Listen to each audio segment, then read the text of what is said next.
Hey guys, today we talk about how can name on your app. We're going to figure out the solution on how you can do that. And all you have to do, you just go down, you click here in this sign down here. So then when you click on it, it's going to take you to this list here. Then all you have to do, just go above this sign here in app, click on it.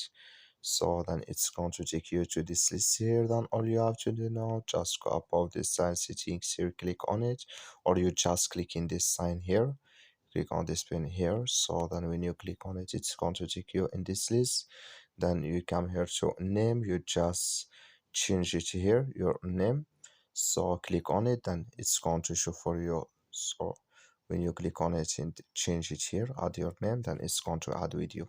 That's all. So when you're done, you just click here on save changes, then it's going to save with you. That's all. Thank you for watching. Don't forget to support us by liking, subscribe.